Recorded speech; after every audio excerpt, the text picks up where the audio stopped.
السلام علیکم۔ آج کی نئی ویڈیو کے ساتھ حاضر ہوں عبدالودود عامر۔ ناظرین، آج کی جو ہماری ویڈیو ہے وہ معاشرے کی ایک بہت اہم برائی اور یوں سمجھ لیجئے کہ غلط فہمی پہ مبنی ہے۔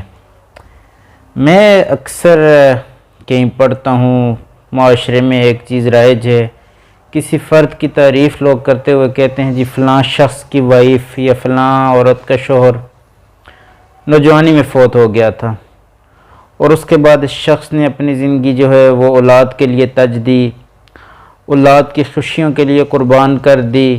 اس شخص نے ساری زندگی شادی نہیں کی اور اس چیز کو بڑا باعث فخر بنا کر پیش کیا جاتا ہے کہ اس شخص نے جو ہے نا بیوی کے بنا ساری زندگی گزار دی اور اپنی اولاد کی خوشیوں کے لیے کر دیا۔ تو آج اس حوالے سے میں بات کرنا چاہتا ہوں۔ دیکھیں، بلا شبہ یہ بہت اچھی چیز ہے کہ آپ کو اولاد کی خوشیوں کا احساس ہے، آپ کو اولاد کی جو زندگی ہے اس کی فکر ہے، آپ اس کے لیے محنت کرنا چاہتے ہیں، آپ ان کے لیے ان کی دل آزاری نہیں کرنا چاہتے۔ لیکن ایک چیز سمجھ لیجئے کہ اسلام اس حوالے سے کیا کہتے ہیں اور معاشرے کے اندر رائج بیماریاں، معاشرے کے اندر رائج برائیاں، ان سے بچنے کا طریقہ کیا ہے۔ اور میرے خیال سے کوئی قابل فخر بات نہیں ہے کہ ایک انسان نوجوانی میں اس کی بیوی فوت ہو جاتی ہے یا وہ طلاق دے دیتا ہے اور پھر وہ ساری زندگی اپنی اولاد کے لیے قربان کر دیتے ہیں۔ میرے حساب سے تو یہ چیز بالکل قابل فخر نہیں ہے۔ دیکھیں، احادیث مبارکہ کو لے لیں، اللہ کے احکامات کو لے لیں اور پھر سیرت رسول صلی اللہ علیہ وسلم اور صحابہ کرام رضوان اللہ تعالیٰ علیہم اجمعین کی زندگیوں کو لے لیں، آپ کو کہیں بھی ایسا نہیں ملے گا۔ اب جو شخص اولاد سے محبت کا دعویٰ کرتا ہے، وہ یہ دعویٰ کرتا ہے کہ میں نے اولاد کی محبت میں ساری زندگی شادی نہیں کی، وہ مجھے بتائے ذرا کہ کیا اس کی محبت نبی کریم صلی اللہ علیہ وسلم اور حضرت فاطمہ رضی اللہ عنہ کی محبت سے زیادہ زیادہ محبت تھی؟ وہ جو باپ بیٹی کا پیار تھا اس سے زیادہ آپ کو محبت تھی؟ میرا تو یہ یقین ہے، میرا تو یہ ایمان ہے کہ دنیا کا کوئی باپ اپنی بیٹی سے ایسے پیار نہیں کر سکتا جیسے محمد رسول اللہ صلی اللہ علیہ وسلم نے حضرت فاطمہ سے کیا۔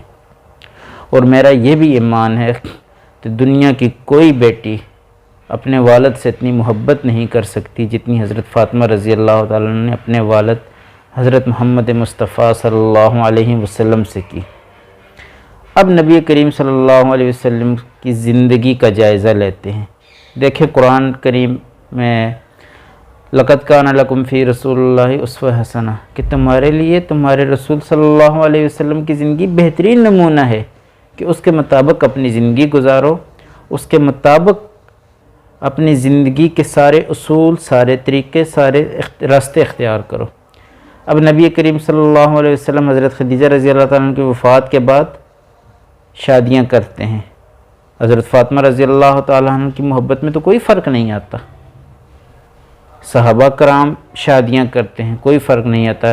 حضرت عثمان رضی اللہ تعالیٰ عنہ کی پہلی بیوی وفات پا جاتی ہیں، نبی کریم صلی اللہ علیہ وسلم کی بیٹی، اور نبی کریم صلی اللہ علیہ وسلم اس کے بعد اپنی دوسری بیٹی سے ان کا نکاح کرتے ہیں اور پھر اس کے ساتھ حضرت عثمان رضی اللہ تعالیٰ عنہ دیگر نکاح بھی کرتے ہیں۔ اسی طرح جنگ بدر کے بعد نبی کریم صلی اللہ علیہ وسلم کے پاس مختلف وہ رشتے آتے ہیں۔ نبی کریم صلی اللہ علیہ وسلم حضرت حفصہ رضی اللہ تعالیٰ عنہ سے نکاح کرتے ہیں اور اس طرح بہت سارے جو ہے معاملات ہیں، ساری چیزیں ہیں۔ یہ ساری چیزیں پھر میں آپ کو بتاؤں، تاریخ اسلام کا بڑا اہم واقعہ ہے کہ حضرت محسنہ بن حارثہ رضی اللہ تعالیٰ عنہ وہ صحابی رسول ہیں جنہوں نے ایران کے اندر سب سے پہلے قدم رکھے، جنہوں نے فارس کے میدانوں میں سب سے پہلے اسلام کا پرچم بلند کیا۔ وہ ایک جنگ میں زخمی ہو جاتے ہیں، یہ حضرت ابوبکر صدیق رضی اللہ تعالیٰ عنہ کے دور کی بات ہے۔ جنگ میں زخمی ہو جاتے ہیں، شدید زخمی ہو جاتے ہیں، ان کو لگتا ہے کہ اب وہ جانبر نہیں ہو سکیں گے، شہید ہو جائیں گے، تو وہ ایک قاصد بھیجتے ہیں، ایک پیغام بھیجتے ہیں کہ جائیے اور امیر المؤمنین سے کہیے کہ اب فوج کی ضرورت ہے، میں نے جتنا لڑنا تھا لڑ لیا، اب فوج کی ضرورت ہے، اب یہاں آگے جو ہے نا میں نے راستہ ہموار کر دی ہے، اور اب اسلامی فوج آئے اور آگے ایران کو فتح کرے۔ تو حضرت عمر رضی اللہ تعالیٰ عنہ حضرت سعد بن ابی وقاص رضی اللہ تعالیٰ عنہ کو فوجوں کی کمان دے کر بھیجتے ہیں کہ آپ جائیے وہاں سے پسلاری کیجئے اور ایران کو فتح کیجئے۔ اب جس وقت حضرت سعد بن ابی وقاص منزلوں پہ منزلیں طے کرتے ہوئے وہاں پہنچتے ہیں تو پتہ چلتا ہے کہ حضرت مثنہ بن حارثہ رضی اللہ تعالیٰ عنہ فوت ہو چکے ہیں، وہ شہید ہو چکے ہیں، اور ان کو شہید ہوئے کافی ٹائم گزر چکے ہیں۔ اب حضرت سعد بن ابی وقاص رضی اللہ تعالیٰ عنہ سب سے پہلا کام کیا کرتے ہیں کہ ان کی جو بیوہ ہوتی ہیں ان سے نکاح کرتے ہیں۔ حضرت سلمہ ان سے نکاح کرتے ہیں، اور پھر وہ تاریخ کے بہت سارے واقعات ہیں، کبھی آپ پڑھ لیجیے گا۔ اور اس نکاح کا مقصد یہ ہوتا ہے کہ جو فرد شہید ہوا، جو فرد فوت ہوا، اس کا ہم رتبہ شخص اس سے نکاح کرتا ہے تاکہ اس عورت کی عزت اور احترام میں کوئی کمی واقع نہ ہو، اس کو وہی رتبہ ملے۔ دوسرا یہ ہوتا ہے کہ وہ عورت جو بے سہارا ہو چکی ہے، جس کے بچوں کے سر پہ ہاتھ رکھنے والا کوئی نہیں ہے، معاشرے کا ایک اہم فرد، ایک بڑا شخص اس کے سر پہ ہاتھ رکھتا ہے، اس کو اپنے نکاح میں لیتا ہے، اس کو سہارا دیتا ہے، اس کے بچوں کو سہارا مل جاتا ہے۔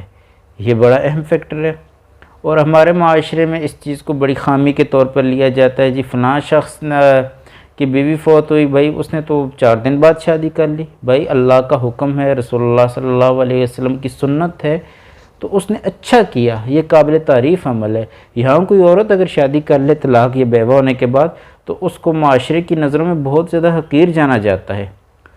تو ضرورت اس امر کی ہے کہ آئیے اس برائی کا خاتمہ کیجئے کہ بیوہ مطلقہ یہ کسی بھی عورت سے نکاح کرنا قابل تعریف عمل ہے، یہ قابل تنقید عمل نہیں ہے، یہ بہت زیادہ اچھا عمل ہے۔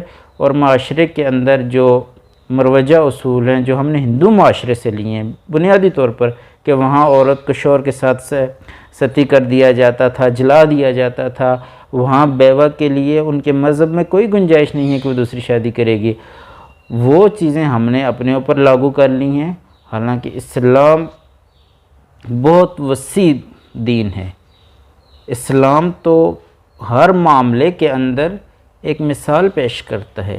اسلام تو ہمیں سکھاتا ہے کہ دنیا میں چلنا کیسا ہے، جینا کیسے ہے، ہر مسئلے کا حل اسلام کے اندر ہے۔ یہ دین وہ دین ہے جو آپ کو حکمرانی کے انداز سے لے کر باتھ روم کے اندر بیٹھنے تک کے انداز سکھاتا ہے۔